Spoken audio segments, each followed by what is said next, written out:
नमस्कार, प्रदेश की number 1 debate show में आपका बहुत बहुत स्वागत। मैं हूं आपके साथ संतोष कंगवार।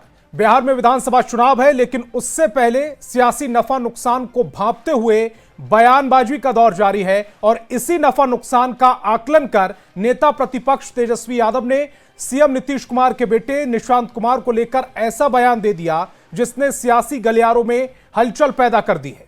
और सवाल उठ रहे हैं कि क्या तेजस्वी यादव का बयान एक सोची समझी रणनीति है या फिर बिहार की राजनीति में एक नए अध्याय की शुरुआत है। दरअसल आरजेडी नेता तेजस्वी यादव ने कहा कि निशांत कुमार राजनीति में कदम रखना चाहते हैं, लेकिन नीतीश कुमार के करीबी, जिन्हें उन्होंने भुंजा पार्टी का नाम दिया है, साजिश के तहत निशांत को रोक रहे हैं। तेजस्वी ने यह भी आरोप लगाया कि लोग सत्ता का सुख भोग रहे हैं और नीतीश कुमार की अचेत अवस्था का फायदा उठा रहे। इस बयान के जरिए तेजस्वी ने न केवल जेडीयू बल्कि बीजेपी और अन्य सहयोगी दलों पर भी बड़ा निशाना साध दिया।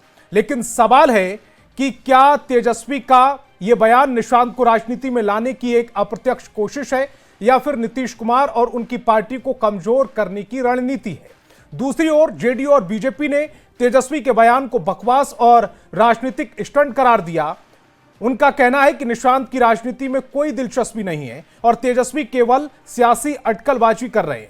अब सवाल उठता है कि क्या निशांत कुमार वाकई राजनीति में आना चाहते हैं? अगर हां, तो उन्हें राजनीति में आने से कौन रोक रहा है? अगर निशांत राजनीति में आना ही नहीं चाहते तो तेजस्वी यादव बार बार निशांत को लेकर बयानबाजी क्यों कर रहे हैं? क्या तेजस्वी का यह बयान 2025 के विधानसभा चुनाव के पहले एनडीए को लेकर जनता के बीच भ्रम फैलाने की कोशिश है? क्या तेजस्वी का बयान सिर्फ एक सियासी शिगुफा है और तेजस्वी की निशांत वाली राजनीति में कितना दम है? सबसे पहले एक रिपोर्ट दिखाते हैं। पूजा पार्टी वाले लोग असहज महसूस करते हैं और साजिश के चलते निशांत को नहीं आने देना चाहते हैं। नीतीश कुमार की वजह से पहली बार लालू परिवार सत्ता से बेदखल हुआ। नीतीश कुमार की वजह से 2 बार और आरजेडी नेताओं को सत्ता से बाहर होना पड़ा। खुद तेजस्वी यादव को 2 बार डिप्टी सीएम की कुर्सी भी गंवानी पड़ी। लेकिन जब भी सीएम नीतीश के बेटे निशांत कुमार के राजनीति में आने की बात होती है, तेजस्वी यादव स्वागत करने की बात कहते हैं। निशांत कुमार को यही भूजा पार्टी वाले लोग असहज महसूस करते हैं और साजिश के चलते निशांत को नहीं आने देना चाहते हैं। इस बार तो तेजस्वी यादव ने यह आरोप लगाया कि सीएम नीतीश कुमार के करीबी मंत्री और सांसद अपने निजी स्वार्थ के लिए निशांत को राजनीति में नहीं आने देना चाहते। निशांत कुमार आना चाहते हैं राजनीति में। निशांत कुमार को यही भूजा पार्टी वाले लोग असहज महसूस करते हैं और साजिश के चलते निशांत को नहीं आने देना चाहते हैं। निशांत कुमार का नाम लेकर दिए गए तेजस्वी के बयान से सियासत गर्मा गई है। तेजस्वी यादव बेहतर है अपने परिवार की चिंता करें और उनके माता पिता और उनके पूरे परिवार ने इसके अलावा किया। बीजेपी और जेडीयू ने तेजस्वी पर पलटवार करते हुए कहा कि तेजस्वी यादव अपने परिवार की चिंता करें। निशांत और नीतीश कुमार का नाम लेकर मीडिया में चर्चा का विषय बनने की कोशिश न करें। नेता प्रतिपक्ष तेजस्वी यादव खबरों में बने रहने के लिए माननीय नीतीश कुमार जी और निशांत कुमार जी के नाम का सहारा लेकर के मीडिया की सुर्खियों में बने रहना चाहते हैं।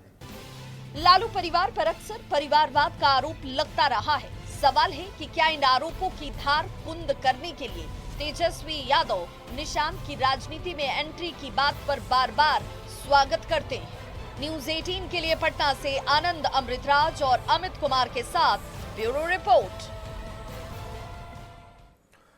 तो डिबेट की शुरुआत करें उससे पहले आज के सवालों पर आते हैं। आज बहस बिहार की में हम पूछेंगे तेजस्वी की निशांत वाली राजनीति में कितना दम है। तेजस्वी का बयान रणनीति है या फिर सच्चाई है? क्या निशांत की राजनीति में एंट्री होगी? जेडीयू में अंदरूनी साजिश का सच क्या है? चुनाव पर तेजस्वी के बयान का कितना असर होगा? तो सवाल जवाब का सिलसिला शुरू करें उससे पहले मेहमानों से आपका परिचय करा देते हैं। सत्ता पक्ष से हमारे साथ जेडीयू प्रवक्ता नवल शर्मा और बीजेपी प्रवक्ता नीरज कुमार जी जुड़ रहे हैं, तो वहीं विपक्ष से आरजेडी प्रवक्ता एचजे यादव और कांग्रेस प्रवक्ता अजय पासवान जी जुड़ रहे हैं। सभी मेहमानों का बहुत बहुत स्वागत। मेरा पहला सवाल आरजेडी प्रवक्ता एचजे जी आपसे है। वो कुछ नेता कौन है जो निशांत को राजनीति में आने से रोक रहे हैं तेजस्वी के मुताबिक?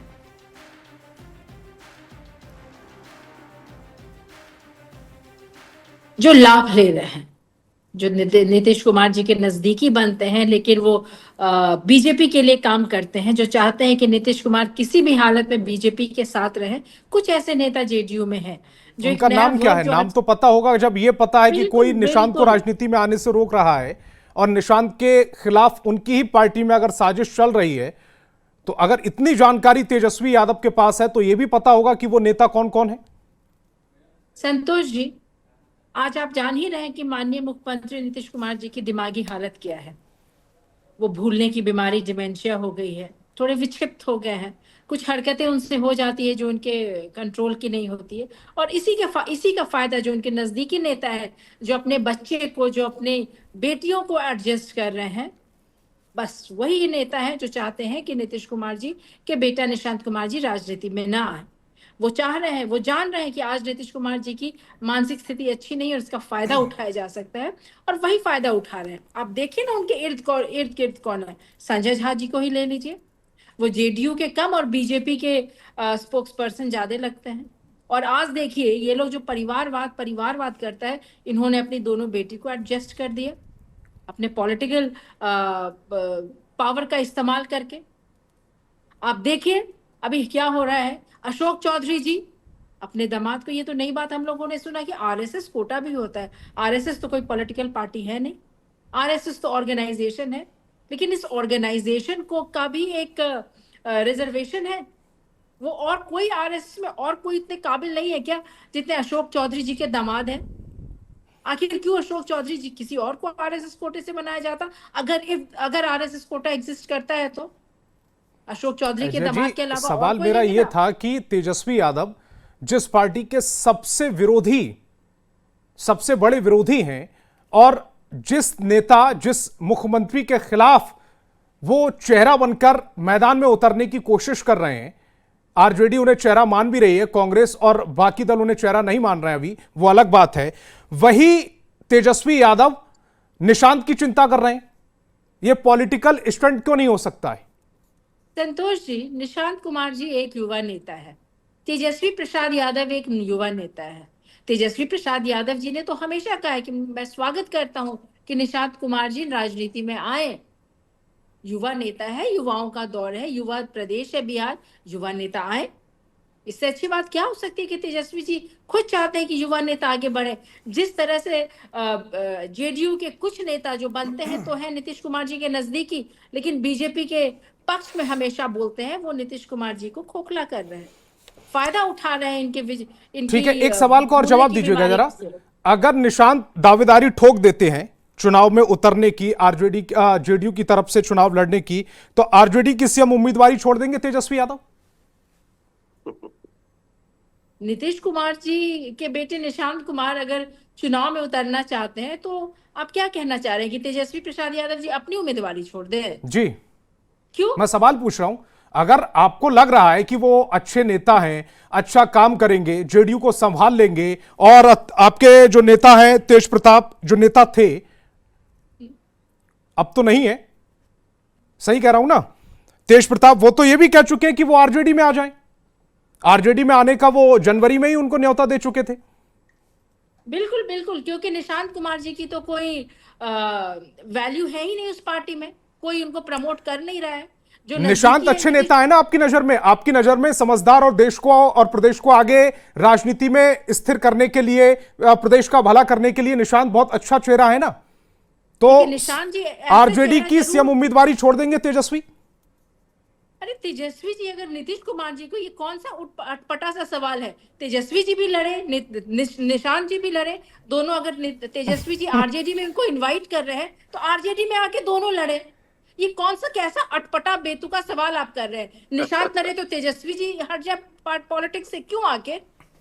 तेजस्वी जी स्टैब्लिश नेता है, वो निशांत जी को इनवाइट कर रहे हैं कि आप पार्टी ज्वाइन कर ले। मेरा सवाल आपको अटपटा लगा होगा, जो मैं मैसेज देना चाह रहा हूं वो पब्लिक समझ गई होगी। खैर, बीजेपी प्रवक्ता की तरफ आते हैं। नीरज जी, कौन है वो ऐसा? समझिए, ये बेतुका बिना सिर पैर का सवाल है। तेजस्वी जी को इनवाइट कर रहे हैं कि आप आरजेडी ज्वाइन कर ले। तेजस्वी जी तो कह रहे हैं कि नीतीश कुमार जी के इर्द गिर्द जो नेता है वो निशांत जी को आगे नहीं बढ़ने दे रहे। तेजस्वी जी अगर आप आगे बढ़ा रहे हैं तो फिर, अगर आप आगे बढ़ा रहे हैं तो फिर ये उम्मीदवारी क्यों नहीं छोड़ सकते हैं? अगर आपको सारी खूबियां उनमें लग रही हैं, वो जेडीयू को भी संभाल लेंगे, वो प्रदेश को भी संभाल लेंगे, वो देश को भी संभाल लेंगे, इतनी सारी खूबियां अगर उनमें नजर आ रही है, तो फिर ऐसे युवा नेता को तो फिर आगे बढ़ाना चाहिए ना सभी पार्टियों को मिलकर। ये कौन सा सिर पैर का सवाल है? भाजपा का बड़ा ये अगर स्पष्ट मत है कि भाजपा का गठबंधन जदयू के साथ में बिहार को विकसित राज्य बनाने के लिए है, बिहार के विकास के लिए है। ठीक, ऐसे ही ये सेंसिबल नहीं लग रहा है कि निशांत की तारीफ करें और वो ये कह रहे हैं कि उनकी पार्टी में उनके खिलाफ रणनीति चल रही है, राजनीति हो रही है, उनको आगे नहीं बढ़ने दिया जा रहा है, और इसकी फिक्र वो आदमी कर रहा है जो सबसे बड़ा राजनीतिक विरोधी है उस पार्टी का। लेट मी कंप्लीट, जरा मेरी बात आप तो जाने दीजिए। तो भाजपा का गठबंधन जदयू के साथ इसलिए है कि बिहार प्रगति के पथ पर आगे बढ़े। जदयू से कौन चुनाव लड़ता है? नीरज जी, आ रहा हूं आपके पास, एक मिनट। एजिया जी कुछ कहना चाह रही हैं?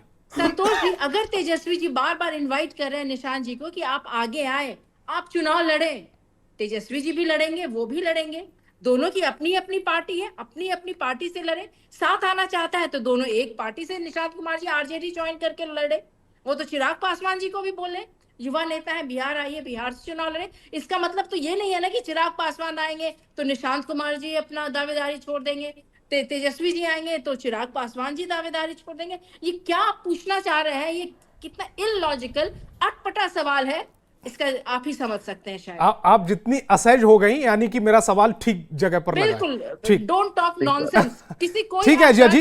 बीजेपी प्रवक्ता से जरा रिएक्शन ले लेते हैं। अटपटा सवाल कैसे कर रहे हैं? ठीक है, बीजेपी प्रवक्ता से रिएक्शन ले लेते हैं। तो मेरे विरोधी सबसे पहली बात यह ना है लड़े। कि भाजपा का जदयू से जो गठबंधन है वो बिहार को विकसित राज्य बनाने के लिए है, बिहार के विकास के लिए है, बिहार में कानून का राज सुशासन स्थापित करने के लिए है।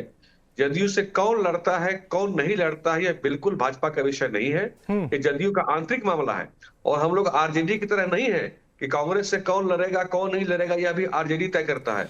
हम लोग किसी पार्टी के नहीं, दरअसल तेजस्वी यादव ने जो शब्द इस्तेमाल किया है, उन्होंने कहा है कि भुंजा पार्टी, उन्होंने कहा है कि जो भुंजा पार्टी के कुछ लोग हैं, कुछ चेहरे हैं, वो निशांत को आगे बढ़ना नहीं देना चाह रहे। बिल्कुल, मैं उस पर आ रहा हूं साहब। ये तेजस्वी यादव की कोरी फुहर सियासी बयानबाजी है।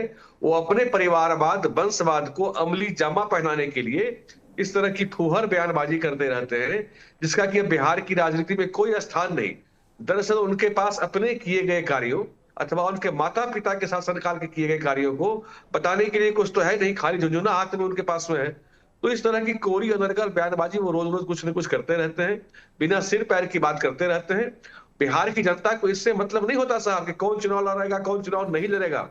जब बिहार की जनता को मतलब है उसका विकास कौन करेगा, बिहार को विकसित राज्य कौन बनाएगा, तेजस्वी यादव को इन विषयों पर बात करनी चाहिए, ना कि जदयू से कौन चुनाव लड़ेगा, भाजपा से कौन चुनाव लड़ेगा। बेवजह, अरे आपके यहाँ तो ये तय नहीं हो पा रहा है ना। कांग्रेस आपको अभी मुख्यमंत्री का चेहरा घोषित कर नहीं रहा है, आपके अपने दल में सिर्फ हटोल चल रहा है, आपके अपने महागठबंधन में सिर्फ हटोल चल रहा है, और अब दूसरा से कौन लड़ेगा नहीं लड़ेगा। आपके स्वागत करने से क्या होता है साहब, और आपके स्वागत नहीं करने से क्या होता है? ठीक है, फर्क नहीं पड़ता। ठीक है जी नवल जी, एक नाम अभी संजय झा का निकल कर आया। एजिया जी का कहना है कि संजय झा जी है तो जेडीयू में, लेकिन बातें ऐसी रखते हैं जैसे बीजेपी के प्रवक्ता हों। शायद वो नाम यही तो नहीं है जो तेजस्वी यादव इशारा करना चाह रहे थे। जी देखिए, जब कोई राजनेता जन समर्थन खोने के डर से भयाक्रांत हो जाता है, जब उसके पास कोई रचनात्मक रणनीति नहीं होती है, जब उसकी नीतियों में आस्था नहीं रहती है, तो इसी तरह की तथ्यहीन और भ्रामक बातों पर उतर आता है। अब जैसे इन्होंने निशांत कुमार जी की चर्चा की, तो देखिए मैं दो बातों की चर्चा करूंगा। एक, ये भुंजा पार्टी की बार बार चर्चा कर रहे हैं, और दूसरा निशांत कुमार जी की चर्चा कर रहे हैं। निशांत कुमार जी एक बेहद ही पढ़े लिखे, सभ्य, सुशिक्षित और बीआईटी से इंजीनियरिंग किए हुए स्वतंत्र विचार के व्यक्ति हैं, और वो अपने राजनीतिक निर्णय को लेने के लिए स्वतंत्र हैं। उन्हें किसी ऐसे व्यक्ति की सलाह की दरकार नहीं है जो वंशवादी राजनीति की उपज है और जिसे सत्ता विरासत में मिली है। ऐसे लोगों से निशांत कुमार जी को सलाह की कोई आवश्यकता नहीं है। निशांत कुमार जी आज सक्रिय राजनीति में नहीं है, यह उनकी निजी सोच है। कल वह सक्रिय राजनीति में आएंगे, यह भी उनके निजी सोच से ही संचालित होगा, न कि किसी व्यक्ति के सलाह से। पहली बात।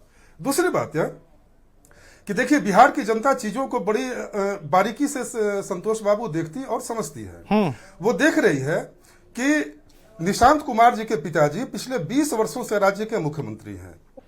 वहीं दूसरी ओर तेजस्वी यादव जी की जीवन शैली को भी देख रहे हैं। एक ओर तेजस्वी यादव जी हैं जो चार्टर्ड प्लेन में मछली खाते हैं और मछली का फोटो भी शेयर करते हैं, चार्टर्ड प्लेन में जन्मदिन मनाते हैं और दुबई में छुट्टियां मनाते हैं। देखिए उनकी राजसी जीवन शैली को बिहार की जनता देख रही है। वहीं दूसरी ओर निशांत कुमार जी हैं जिनके पिता पिछले 20 वर्षों से राज्य के मुख्यमंत्री हैं, फिर भी निशांत कुमार जी की सादगीपूर्ण जीवन शैली, उनके ऊंचे विचार, उनका सामान्य पहनावा ओढ़ावा रहन सहन बिहार की जनता देख रही है। और मुझे लगता है कि निशांत कुमार जी की सादगी की चर्चा आज बिहार के घर घर में हो रही है और निशांत कुमार जी की सादगी ही लोगों को उनका दीवाना बना रही है। देखिए महत्वपूर्ण पहलू यह है कि जब निशांत कुमार जी से पूछा गया कि आप सक्रिय राजनीति में आएंगे, तो मैं बता दूं संतोष बाबू कि निशांत कुमार जी का ऐसे बेहतर सोच वाले, ऐसे स्वतंत्र सोच वाले, ऐसे रचनात्मक सोच वाले पढ़े लिखे युवा का बिहार की राजनीति में आना हमारे जैसे लोगों के लिए गर्व की बात होगी, हमारी पार्टी के लिए गर्व की बात होगी और पूरे बिहार के लिए गर्व की बात होगी।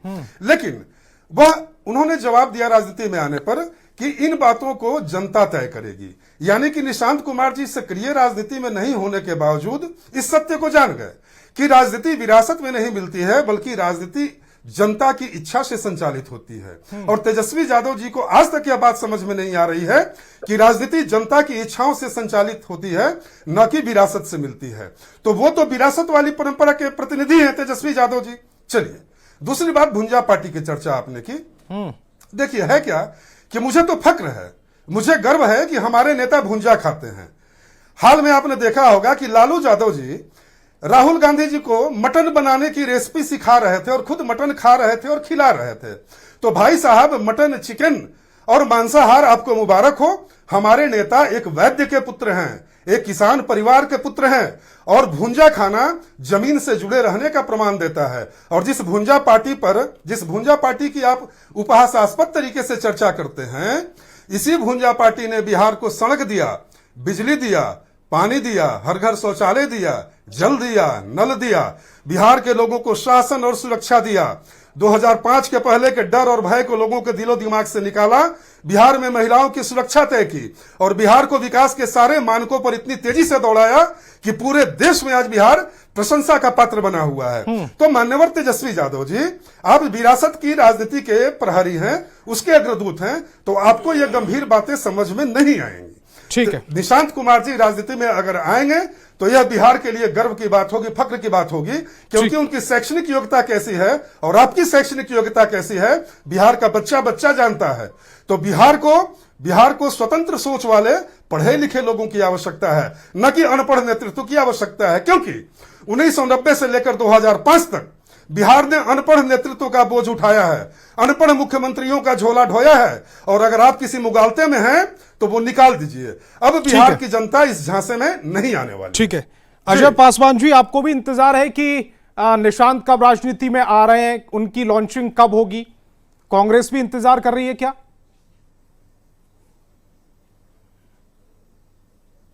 देखिए, निशांत जी की लॉन्चिंग तो लेट हो गई है। उससे पहले मैं एक चीज आपको बताऊं कि भाजपा के प्रवक्ता ने यह कहा कि कांग्रेस पार्टी के नेता और चुनाव के जो कैंडिडेट होते हैं वो आरजेडी तय करते हैं। तो इन सब चीजों से तो पहले आप अंदर अपने खाने तो ताक कर देखिए ना कि कैसे आरएसएस कोटा आपके ऊपर भारी होता जा रहा है।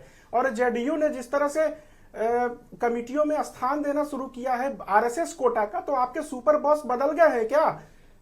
तो आप पहले इन चीजों को ध्यान दीजिए।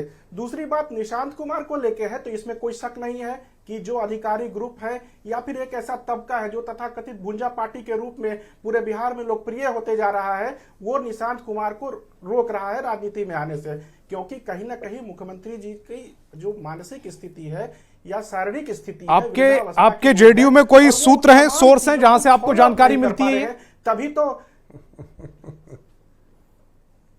ये जैसे आपके पास सूत्र होते हैं ना, वैसे ही सूत्र सबके पास होते हैं। मुझे भी जानकारी दे दीजिएगा, मैं भी आगे से संपर्क कर लूंगा आपसे, पहले मुझे जानकारी मिल जाएगी, मेरे लिए ब्रेकिंग हो जाएगी। जो अध्यक्षा बनी है उनके हस्बैंड कौन है और कैसे उनके साथ जो है ना छेड़छाड़ करके महिला आयोग के अध्यक्ष को बनाया गया है। संतोष भाई, एक तो ये मिनट समय तमाम दीजिएगा। जो है चीजें आ रहा हूं, रही हैं, इसके बाद तो आपका रिएक्शन ले लूंगा जी। एक ऐसा होना चाहिए जिस मुख्यमंत्री का कथित चेहरा जो बड़ा बनाया गया है, उनके ऊपर एक ऐसा मतलब कोई भी पॉलिटिशियन आदमी चाहेगा कि उनका पुत्र राजनीति में आए, जिसकी प्रशंसा लगातार तेजस्वी यादव कर रहे हैं। ये पॉइंट बहुत अच्छी बात बोली जी। कि कोई भी राजनेता चाहेगा कि उसका पुत्र राजनीति में आए, संतोष जी। लेकिन डिसाइड कौन करेगा? पुत्र और जनता। यही तो कह रही है जेडीयू। डिसाइड जनता करेगी। तेजस्वी यादव को भी जनता ने जिताया है, तो सम्राट चौधरी मैं को कब भी जनता मना ने कर रहा हूं जिताकर सर? भेजा था। एक मिनट तो समय ये लेकिन तो वो खुद वंशवाद से भरे उप पड़े हैं। मुख्यमंत्री होंगे तो ये क्यों और दूसरे की सीएम तरफ उम्मीदवार ताक होंगे, करते हैं? ये तो आरजेडी और महागठबंधन तय कर रहा है ना, ये जनता थोड़ी तय कर रही। ठीक है, पहले रिएक्शन ले लेते हैं नवल जी से। नहीं, ये तो पहले राजनीति में आएंगे तब तो तय होगा ना कि नवल जी बनेंगे, डिप्टी सीएम बनेंगे, क्या बनेंगे। हाँ, देखिए अभी इन्होंने मुख्यमंत्री जी के उम्र और स्वास्थ्य की चर्चा की। कबीरदास बोलते थे कि मैं कहता हूं आंखन देखी, तू कहता कागद की लेखी, इसीलिए मैं राखियो सुलझाई रे, तू राखियो अरुझाई रे। ये लोग उलझा कर रखने वाले हैं। सुनिए ना, बात मत करिए, मैंने आपकी बात को काट रही, प्लीज वो सुनिए ना। ऐसे अजय जी आप ये डिबेट की बात परंपरा रखिए, है। किसी ने भैया, डिस्टर्ब हाँ, नहीं प्लीज किया। देखिए, समय हमारे पास है, माफी मांग रहे हैं आपसे, समय- आप मत काटिए। समय ये हमारे गलत पास है, परंपरा है, मैंने दोबारा आपकी से बात भी को बीच में आइए। काटा, खत्म थोड़ी मैंने होगा। आपकी बात को बीच में काटा एक बार भी नहीं, बैठिए चुपचाप। अजय जी, प्लीज। ये कोई तरीका नहीं है, आप यहाँ हल्ला करने अजय जी, आए, डिबेट करने आए हैं। आप आप यहाँ दोनों डिबेट करने आए हैं, हल्ला करने आए नहीं हैं। कर सकते। वरना अरे मैं ये आवाज आवाज भी डाउन करा ये कौन सा देता। तरीका है बताइए? नवल जी प्लीज आपकी बात को मैंने जल्दी एक से बार अपनी भी बात बीच को में- रखिएगा, उसके बाद एजिया जी आपके नहीं, पास आपकी आऊंगा। आवाज को मैंने एक बार भी बीच में काटा। अरे न्यूनतम तकाजा मेंटेन अजय कीजिए जी, डिबेट का भाई साहब। हम ओ, बहस नहीं कर रहे चलिए, हैं, हम हाँ संतोष जी, मैं ये सार्थक बता चर्चा रहा करने हूं की कोशिश कर कि रहे हैं। बिहार की जनता देख रही है। जी अरे कितना गंभीर डिबेट का विषय है बिल्कुल संतोष बाबू, मैं गंभीर बता रहा हूं जी। कि बिहार की जनता देख रही है कि मुख्यमंत्री जी रोज 18 घंटे काम पर लगे हुए हैं, रोज नए नए कार्यों का उद्घाटन, शिलान्यास। ये डबल डेकर फ्लाईओवर का शिलान्यास तेजस्वी यादव जी की है। रोज रोज नए विकास कार्यों का शिलान्यास कौन कर रहा है? इस चिलचिलाती धूप में भी मुख्यमंत्री जी बिहार के विकास के लिए एड़ी चोटी का जोर लगाए हुए हैं। वहीं दूसरी ओर तेजस्वी यादव और कांग्रेस के लोग केवल तथ्यहीन और भ्रामक प्रचार। अरे आप उम्र की बात करते हैं तो आपने अपनी पार्टी का प्रदेश अध्यक्ष 80 साल के वृद्ध व्यक्ति को क्यों बनाया? उनकी मनोस्थिति और सुनिए मुख्यमंत्री की स्थिति को समझिए ना, ना। किसी युवा को आपने कमान क्यों नहीं सौंपी? युवा है। आपने 80 साल के व्यक्ति को, बिहार आरजेडी ने 80 साल के व्यक्ति को अपनी पार्टी की कमान क्यों सौंपी? क्या पार्टी में युवाओं का अकाल पड़ गया था? तो बस संतोष बाबू, लब्बो लुबाब ये है कि बिहार की जनता को क्या चाहिए? समझदार हाथ चाहिए, अनुभवहीन और वंशवादी नेता नहीं चाहिए। अटल बिहारी वाजपेयी को देश ने 80 साल की उम्र में प्रधानमंत्री चुना था, क्योंकि देश को एक्सपीरियंस चाहिए था, अनुभवी हाथ चाहिए था, न कि कोई नौसिखुआ नौजवान चाहिए था। एक ऐसा नेता जिसके पास प्रशासन का कोई अनुभव नहीं है, एक ऐसा नेता जिसने विरासत में वंशवादी राजनीति पाई है, एक ऐसा नेता जो शुद्ध से 2 लाइन हिंदी नहीं बोल सकता है, अंग्रेजी बोलने की तो बात छोड़िए, एक ऐसा नेता जो तजुर्बा बोलने में 3 बार तरबूजा बोलता है। और अब बात करते हैं लीडरशिप क्वालिटी की, नीतीश कुमार की बात करते हैं। नीतीश कुमार और तेजस्वी यादव में है कोई तुलना क्या? बिहार के लोग चीजों को माइन्यूटली देख रहे हैं और परख रहे हैं, इसलिए किसी मुगालते में मत रहिए। ठीक है एजिया जी, अब मेरा सवाल आपसे है, पहली बार ऐसा विपक्ष, इतना हमदर्द विपक्ष मिला है नीतीश कुमार को कि वो उनकी पार्टी की भी चिंता कर रहा है और उनकी पार्टी के भविष्य की भी चिंता कर रहा है। ये तो कमाल का विपक्ष है। बिल्कुल, मैं इसका जवाब देती हूँ। एक लोकतंत्र की तो खूबसूरती ही है कि अच्छा विपक्ष हो, पक्ष और विपक्ष हो। और ये तो मैं इस पे मैं आगे चर्चा करूंगी। पहले मैं जरा बीजेपी के प्रवक्ता महोदय को बता दूं, बड़ा अनपढ़ की बात कर रहा है। अरे हमारा देश को तो चाय स्टेशन पे चाय बेचने वाला चला रहा है प्रधानमंत्री के रूप में, चाय बेचने वाला मुख्यमंत्री रहा गुजरात का इतने दिनों तक। वो उनके पास ना कोई डिग्री है ना स्कूल की शिक्षा है, चाय बेचते बेचते प्रधानमंत्री हो गया। ये तो दुर्भाग्य है आप लोगों का। तेजस्वी प्रसाद यादव तो आगे पूरब से पहले क्रिकेट के नाम आप कुछ बोलिए। चाय बेचने वाला को प्रधानमंत्री बनाते हैं, इस पर आप टिप्पणी नहीं करेंगे। आप जो गाथा बीजेपी की और जेडीयू की करते हैं, अगर जेडीयू और बीजेपी तो वो सरकार है जो बिहार में महंगाई चरम सीमा पे ले आई, बेरोजगारी चरम सीमा पे ले आई। अब आज महिलाएं असुरक्षित है, लूट हत्या चरम सीमा पे है, पुल पुलिया लगातार टूट रहा है। आज भी लखीसराय में जहाँ पे deputy chief minister Vijay Sinha का जो क्षेत्र में वहां 2 प्रतिनिधि की हत्या हुई है। आप लोग को जब जिस तरह से मैं शांति से सुनती रहती हूँ, आप लोग बेचैन हो जाते हैं जब असलियत सामने आता है। चाय बनाने वाला आ रहा हूं प्रधानमंत्री नीरज जी, बना पड़ा और बात 11 सालों रखने से दीजिएगा चाय पहले। बनाने वाला गुजरात का सीएम बना हुआ है, इस पे तो आप कुछ नहीं बोलेंगे। परिवारवाद की बात करते हैं, अगर निशांत आते हैं राजनीति में, वो परिवारवाद की भाषा नहीं है, तब तो जनता चुनती है। लेकिन तेजस्वी जी अगर लोकतांत्रिक तरीके से चुनाव लड़के आते हैं तो ये परिवारवाद है। वाह रे वाह, अपनी बातों को आप कॉन्ट्रोडिक्ट करते हैं। इतना भी नहीं मालूम है कि आप क्या बताना चाह रहे हैं, क्या आप निशांत explain कुमार करना जी से चाह रहे तुलना हैं। मत और कीजिए। जहां निशांत तक कुमार जी तेजस्वी राजनीति में प्रसाद कहाँ यादव हैं अभी? की अभी बात उन्होंने है, कहाँ घोषणा ये की तो है? उनका बड़प्पन है, ये तो उनका बड़प्पन अजय है जी, कि पहले वो ये चाहते डिसाइड कर हैं, लीजिए कि वो निशांत कुमार को चाहते राजनीति हैं में लाने कि के आप पक्ष में निशांत हैं कुमार जी या भी फिर आगे इसीलिए आए, राजनीति में लाना चाह रही हैं कि में ताकि आप रहे। अगर वो वंशवाद चाहे का तो आरोप इन पर भी लगा शांत रहे सकें। ना संतोष जी, बीजेपी के सपोर्ट में आप हमेशा खड़े हो जाते हैं, बोलने दे। जिस तरह मैं से आप सवाल बीजेपी पूछ रहा हूं, को नहीं अगर रोके सवाल टोके, पूछना बीजेपी के उसी सपोर्ट तरह में से खड़ा होना है, विपक्ष को भी ना रोके टोके। सवाल आपसे पूछूंगा ना, ये जो स्टेटमेंट आपके नेता ने दिया है, सवाल किससे पूछूं? बीजेपी वालों से। बिल्कुल बिल्कुल, तो रोक टोक क्यों करने लगते हैं? बात तो complete मेरा करने सवाल ये है दीजिए ना। क्योंकि आपने महत्वपूर्ण बात बोली और अच्छा, उसमें से एक चलिए, सवाल पूछिए, निकल कर आया। अच्छा, सवाल ये मैं निकल कर महत्वपूर्ण आया सवाल कि जरा आप पूछिए। एक तरफ आप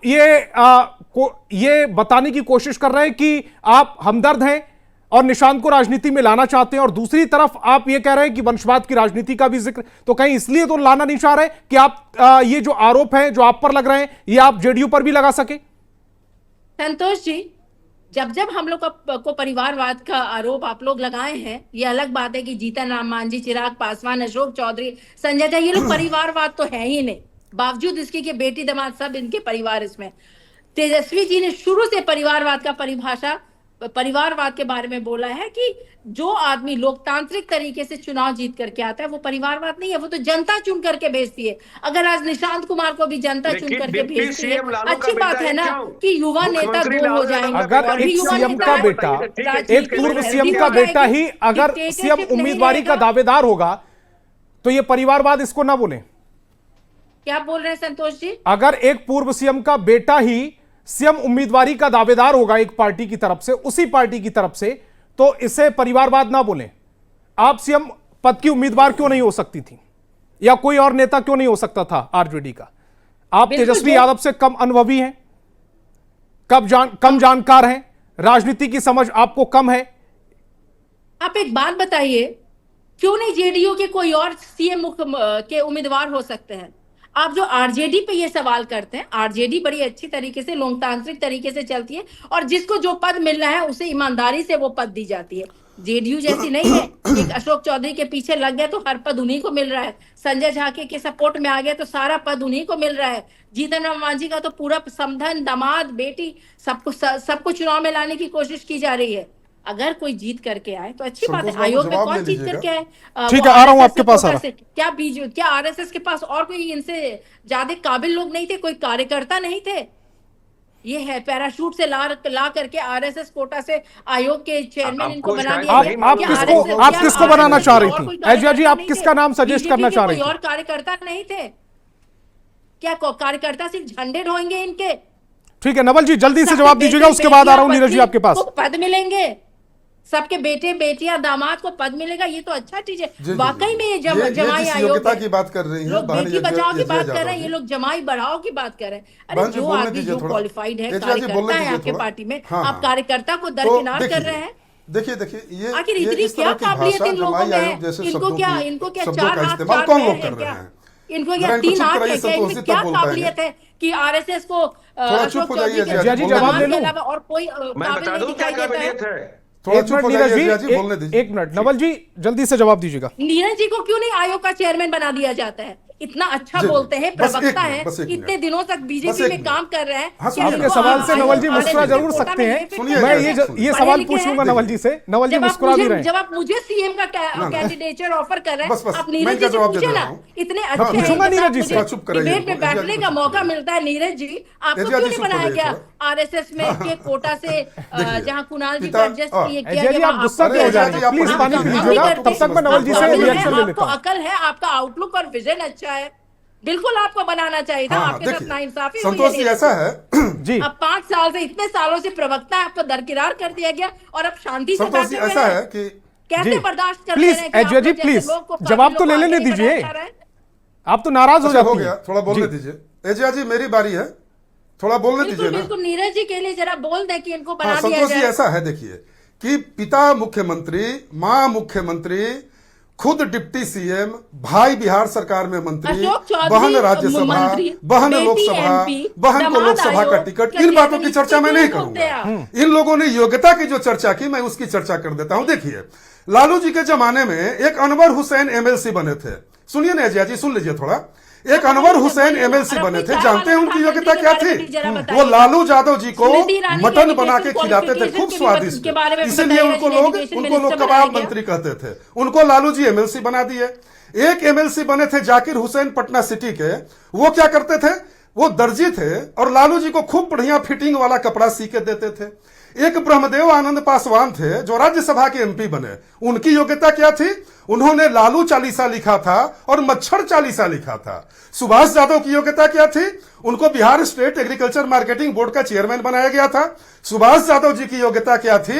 यह पूरा देश जानता है। तो जो लोग परिवार लिमिटेड पार्टी चला रहे हैं, जिनके लिए सारे महत्वपूर्ण पद उनके परिवार में कैद हैं, क्या यादव समाज में और कोई योग्य व्यक्ति नहीं है कि जब टिकट आप विधानसभा में विपक्ष के नेता, आपकी माताजी विधान परिषद में विपक्ष के नेता, आपकी बहन कभी राज्यसभा में कभी लोकसभा में, एक बहन जो अमेरिका में रहती है, सिंगापुर में, वो चुनाव लड़ने यहाँ आती है। तो आपके लिए योग्यता का पैमाना यही है ना? आपके लिए योग्यता का पैमाना है कि जो परिवार को भाए, जो परिवार को चढ़ावा चढ़ाए, वही योग्य है। और आप योग्यता की बात कर रहे हैं। उसमें जो चाय बनाता है वो प्रधानमंत्री बन जाता है। अब अजय जी, आपका सवाल मैं नीरज जी से पूछ लेता हूं। नीरज जी, जब आप उनका नाम ले रही थी तो वो बहुत मुस्कुरा भी रहे थे और शायद खुशी भी हुई होगी कि कम से कम किसी ने तो उनका नाम आगे किया। नीरज जी, जवाब दीजिएगा। देखिए, अजय जी ने मेरे प्रवक्ता होने की, मेरे बोलने की शैली की तारीफ की, उनको धन्यवाद। लेकिन इसका मतलब कतई नहीं कि मैं उनकी बात पर निभे जाने दूंगा। आपने यहाँ दो गलत बयानी की, एक अपराध के मामले में और दूसरा आपने कहा कि जमाई दमाद आयोग। मैं बताऊं आपको कि सायन कुणाल जी किशोर कुणाल जी के बेटे हैं। उस किशोर कुणाल जी के बेटे हैं जो लालू के सीना पर घूम दरड़ कर महावीर मंदिर ट्रस्ट से पटना में 9 अस्पताल की स्थापना किए। जिस महावीर मंदिर को तोड़ने के लिए लालू यादव फोर्स लेके पहुंच गए थे, सब लेके पहुंच गए थे। तो वो साईं कुणाल और महावीर मंदिर में पहले से ट्रस्टी रहे हैं। और जब अयोध्या राम मंदिर बन रहा था तो वहां उसको पूरा रास्ता नहीं था। यही साईं कुणाल ने अपने ट्रस्ट से 2 एकड़ जमीन वहां राम मंदिर में अयोध्या में रास्ते के लिए दिया। ये शुरू से धर्मार्थ काम करते रहे हैं, पूरा इनका परिवार करता रहा है। इनकी योग्यता यह नहीं है कि अशोक चौधरी जी के दामाद हैं। चूंकि ये भूमियार समाज से आते हैं, सवर्ण समाज से आते हैं, तो तेजस्वी यादव को यह पच नहीं रहा। शुरू से उनके डीएनए में भूमियार का विरोध रहा है और ये भूमियार विरोधी, सवर्ण विरोधी और ये दलित विरोधी रहे हैं। सवर्ण और दलित को ये फूटी आंख देखना नहीं चाहते। इसलिए कोई सवर्ण का बच्चा या दलित का बच्चा आगे बढ़ता है, चाहे ओबीसी बीसी में भी कोई लालू परिवार छोड़ के किसी कोई आगे बढ़ता है, ये उसको आगे बढ़ने देना नहीं चाहते। या हर जगह पर ये शेर खोजते हैं। ये उस मानसिकता के लोग हैं, दमनकारी मानसिकता के ये लोग हैं। ये किसी और को, लालू परिवार के अलावा किसी और को आगे बढ़ने देख नहीं सकते। दूसरी बात ये कर रही थी अपराध की, तो मैं बड़ा फैक्चुअल आंकड़ा रखता हूं साहब कि 2005 के पहले बिहार में प्रतिवर्ष 4000 हत्याएं होती थी और आज हत्या का आंकड़ा है करीब 2700 प्रतिवर्ष। लेकिन यह ध्यान रखना जरूर चाहिए कि 2005 से आज तक बिहार की आबादी आज ही बताया ना कितनी हत्याएं हुई है बिहार में, चुकी है। यानी प्रति लाख व्यक्ति हत्या कर दर देखेंगे तो 1/4 हो गया है। और यह आंकड़ा तब जब राजद के शासन काल में एफआईआर दर्ज करने की हिम्मत थानों में नहीं थी कि आरजेडी के गुंडे किसी की हत्या कर दें, कोई थानेदार एफआईआर नहीं कर सकता था। और आज यहाँ 100% लगभग एफआईआर दर्ज होता है, तब ये आंकड़े हैं। इस हिसाब से अपराध के आंकड़े उस समय की तुलना में काफी कम है। राज्य को विश्लेषण करके समझा आ रहा हूं अजय जी, आपके पास आ रहा। हर तरह के अपराध में बिहार में कमी आई है। सुशासन का राज है और कहीं अपराध होता है तो पुलिस या कार्रवाई तुरंत देखने को मिलती है 24 से 72 घंटे के अंदर। ठीक है नीरज जी। अजय जी, मेरा सवाल ये है कि क्या बिहार की सियासत, अजय जी इसके बाद आ रहा हूं आपके पास, क्या बिहार की सियासत में अजय जी मुद्दों की कमी है कि अब निशांत राजनीति में आएंगे या नहीं आएंगे, इस पर हम बहस करें?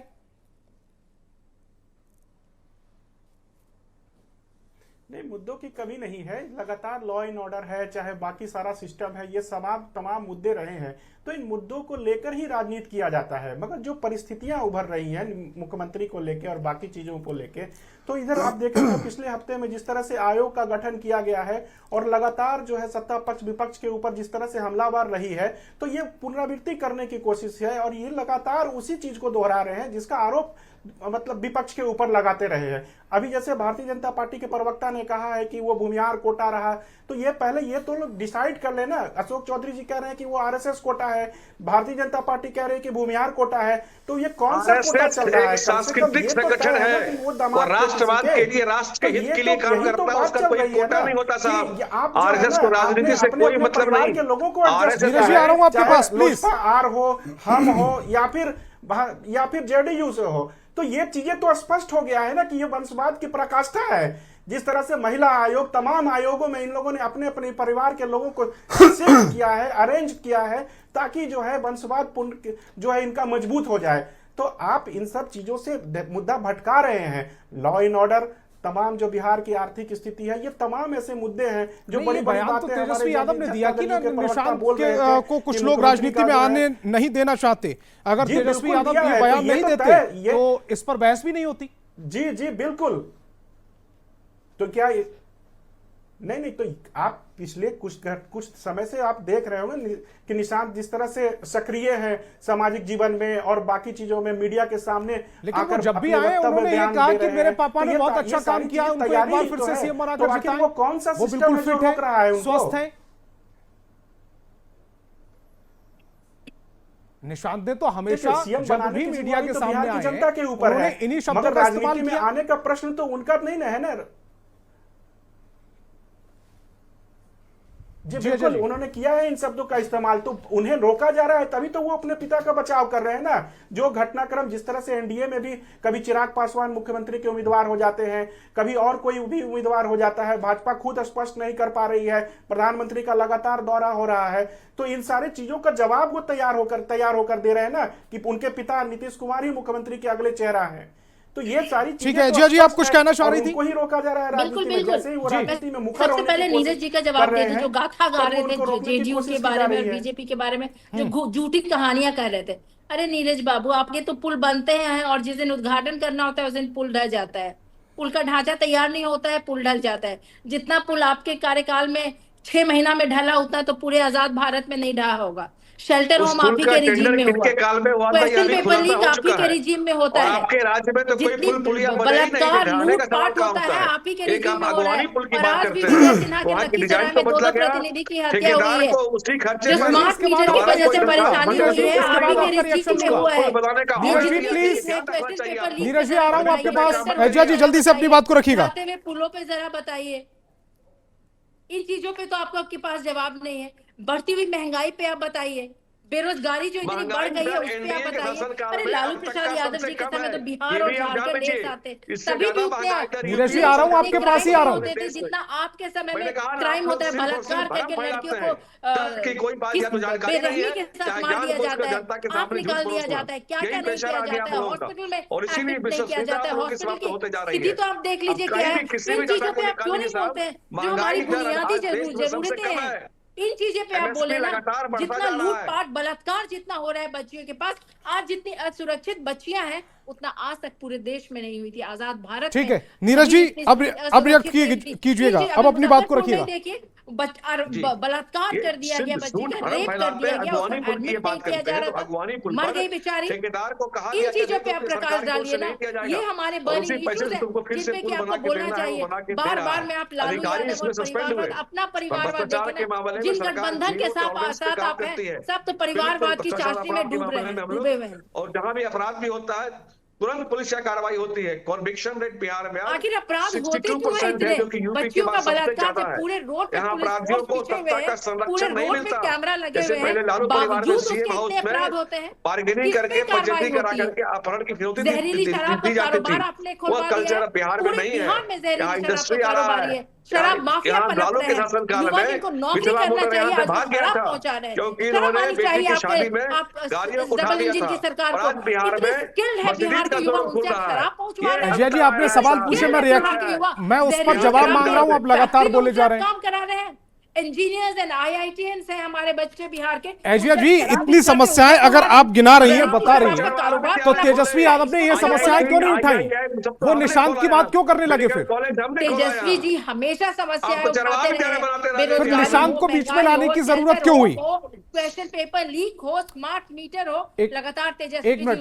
उठाते रहे। ये अलग बात है कि इन बातों को आप लोग सुनना नहीं चाहते हैं, इन बातों को आप लोग टीवी पे उठाना नहीं मैम, चाहते। हम रोज ये डिबेट कर आपका रहे हैं। इशू है, लेकिन डे बाय तेजस्वी डे जी टॉपिक जहां बता दूं मैं जाते हैं, आपको, इन आपके मुद्दों को वो प्रवक्ता आते उठाते हैं। आप कुछ नहीं तो इतने टॉपिक तो बता दूं मैं आपको, आपके कब regime में हमने चूहे फूलों को कहा जाता है। कानून ये तो व्यवस्था मैंने पर नहीं डिबेट सुना की था है, कि कब सीमेंट, हमने गिट्टी, तेजस्वी बालू यादव भी के चूहे कामों पर पचा डिबेट की जाते है, हैं कब और हमने पुल किस ढह पर डिबेट जाते की हैं। है, डे बाय डे बता दूं आपको।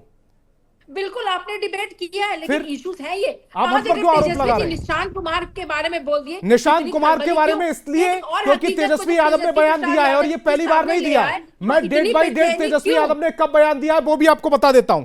1 फरवरी हाजीपुर में उन्होंने कहा था निशांत को राजनीति में आना चाहिए, तारीख याद रखिएगा 1 फरवरी। 22 फरवरी को निशांत की राजनीति में आने का पूरा अधिकार है, यह कहा गया। उसके बाद 28 फरवरी को फिर तेजस्वी ने कहा है राजनीति में आकर निशांत जेडीयू को बचा सकते हैं, और उसके बाद अब उनका बयान, यानी कि बैक टू बैक वो निशांत को लेकर बयान दे रहे हैं। इसके अलावा तेज प्रताप ने कहा है मैं चाहता हूं कि निशांत आरजेडी में शामिल हो जाएं। मीसा भारती ने कहा है कि निशांत चाहे तो राजनीति में आ सकते हैं। ये सभी बयान लालू फैमिली के हैं। अगर लालू फैमिली, जो कि इतनी आरजेडी का सबसे बड़ा चेहरा लालू फैमिली है ना, अगर वो कोई बयान दे रहे हैं तो उस पर डिबेट हमने रख ली। इस तरह के बयान उन्होंने फिर मीडिया में क्यों दिए और बैक टू बैक दिए? इनको लग रहा है कि इनके नेता ने संतोष शायद जी, कुछ ये गलती तो कर दी, अच्छी आप बात है नेता ना की कि बात से बार बार अगर सहमत नहीं हो रही, तेजस्वी जी इसलिए कह इनको रहे हैं कि तकलीफ हो रही है। निशांत कुमार आगे आए, तो ये तो बहुत अच्छी बात है। ये तो इसीलिए तो मैम डिबेट रखी गई, ये जानने के लिए कि क्या मकसद है और ऐसा क्या तेजस्वी यादव के पास और तेजस्वी यादव के हाथ जानकारी लगी है कि वो इस तरह के बयान दे रहे हैं। नवल जी, अंडरमाइन किया जा रहा है, निशांत कुमार जी को आगे नहीं आया जा रहा है। वो योग्य युवा है, जी, जी। उनको आगे आना चाहिए। देखिए, तेजस्वी जी संतोष अगर जी। उनकी वकालत कर रहे हैं तो इसमें इतनी खलबली और बेचैनी बीजेपी और जेडीयू वालों को क्यों हो रही है? ये तो एक सकारात्मक बात तेजस्वी जी कर रहे हैं। पार्टी का लाइन बड़ा पहले स्पष्ट कर दिया। ये तो कि कोई तेजस्वी आए, जी कोई नीरज जी, जाए, प्लीज। सकारात्मक बात कर रहे हैं। मेरा सवाल नवल जी से था। नवल जी जवाब दीजिएगा। जी जी जी देखिए हाँ संतोष बाबू, देखिए दरअसल बात यह है, एजिया जी को चुप कराइए। अजय जी चुप हैं। दरअसल बात यह है संतोष जी कि तेजस्वी नाम रख लेने से कोई तेजस्वी नहीं बन जाता है, उसमें तेजस्विता नहीं आ जाती है नाम रख लेने मात्र से।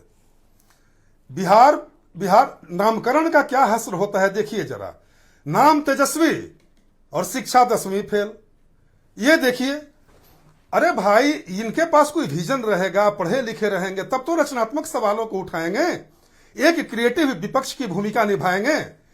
ये केवल आजकल इनका नया शौक जग पड़ा है, केवल आरोप लगाना और आरोप लगा के भाग खड़ा होना। अरे आरोप लगाना, और आप महिला की बात कर रही थी, लैंड ऑर्डर की बात कर रही थी। देखिए आप विपक्ष में हैं, सवाल आप पूछ सकती हैं, लेकिन सवाल पूछने वाले में पात्रता भी होनी चाहिए। क्या आरजेडी के नेताओं को बिहार में लैंड ऑर्डर पर मुंह खोलने का नैतिक अधिकार है? आपके पास लोकतांत्रिक अधिकार है क्योंकि आप विपक्ष में हैं, पूछिए। लेकिन कानून व्यवस्था पर सवाल पूछने का आपको नैतिक अधिकार है क्योंकि आपने 15 वर्षों तक बिहार को दहशतगर्दी दिया, अराजकता दिया। पूरे बिहार के लोग सहमे रहे 15 वर्षों तक, घर में दुबके रहे, बच्चे स्कूल जाने से डरते रहे, पति काम पर जाते थे, पत्नी चिंतित रहती थी। ये वो दौर था। डॉक्टर, और आप आईटीएन की बात कर रही थी, आप ही के राज में ना आईटीएन सत्येंद्र मारे गए थे। कितने ईमानदार इंजीनियर थे जो एनएचआई के इंजीनियर थे, और आप लोगों ने कमीशन खोरी के चक्कर में उस ईमानदार इंजीनियर को जान से मार दिया था। गिनाऊं आपके शासनकाल की, और आप चले हैं लैंड ऑर्डर पर प्रवचन दे रहे हैं। लैंड ऑर्डर पर मुंह खोलने के पहले अपने शासनकाल की चरम अवस्थाओं को याद कीजिए। क्या बोलिएगा? 118 नरसंहार बोलिएगा। नरसंहार होते रहा और राजा कान में तेल डालकर राजा सोते रहा, और राजा मटन भुंजवा के खाते रहा, और राजा का मछली पार्टी चलते रहा 15 वर्षों तक। यही तो आप बिहार को दिए हैं, और अब फिर से इस मुगालते में फंसे हैं कि बिहार के लोग हमको चुनेंगे। अरे 2005 में ही आपकी जन स्वीकृति खत्म हो गई। अब बिहार के लोगों की पसंद आप फिर से नहीं बनने वाले हैं क्योंकि आपने बिहार को जातिवाद दिया, आप ही ने दिया। जिस समय चारा लूट रहे थे, आपको याद नहीं आया कि हम बिहार के बच्चों का भविष्य चल रहे हैं? आप बेरोजगारी पर एक मिनट संतोष बाबू, बस अजय जी आपको समय दूंगा। आपने जब बिहार में घोटालों की लाइन लगा दी थी तो आपको उस समय याद नहीं पड़ा? बीजेपी के मंत्री इसमें इन्वॉल्व थे, शेल्टर होम में, इस पे हम बोलिए अरे ठीक है, बोलिएगा ना, आपकी बारी आएगी, आप खुद बोल दीजिए। सीआरटी में एक आप बार भरपेट बोल दीजिएगा एजा जी, अभी मेरे बोलने की बारी है। तो मैं ये बोल रहा हूँ, बोलिए ना, शेल्टर होम जैसा भी कोई घिनौना कोई इंसिडेंट हुआ था, कोई मेरी आवाज नहीं जा रही है? आ रही है सर, आपकी आ रही है। एजा जी प्लीज, वो टेक्निकल प्रॉब्लम थी। संतोष जी, मेरी आवाज नहीं जा रही है? आपकी आवाज भरपूर आ रही है। शेल्टर होम के अगर कोई एजा जी, चुप कराइए थोड़ा। एजा जी प्लीज, छोटी छोटी बच्चियों के मैं आ रहा हूँ आपके पास। तो मैं ये बता रहा हूँ संतोष बाबू, कबूलना पड़ेगा। मैं ये बता रहा हूँ कि कानून, चुप कराइएगा तब तो बोलेंगे। तेजस्वी, इनको शुभने लगा ना, इनके पास कोई तर्क नहीं है, कोई नैतिक बल नहीं है, कोई जवाब नहीं है। लॉ एंड ऑर्डर पर चले हैं डिबेट कर। अरे आरजेडी के लोग क्या लॉ एंड ऑर्डर पर बात करेंगे? डिबेट खराब हो जाएगी। सुशासन किस चिड़िया का नाम है पता था? चाय पीने गवर्नेंस किसको कहते हैं आपके नेता को पता था? और वर्तमान नेता को पता है कि गवर्नेंस क्या होता है? आप क्या गवर्नेंस दीजिएगा? आपकी दुर्भाग्य से अगर बिहार में आपकी सरकार बन गई तो शरीफों का रोड पर निकलना मुश्किल हो जाएगा। ठीक है, बिहार में शरीफों का रोड पर निकलना मुश्किल हो जाएगा। कांग्रेस फिर से बिहार में वही आप लोग आतंक का राज लाइएगा, आतंक का दौर लाइएगा। अजय जी, और बात करते हैं बेरोजगार।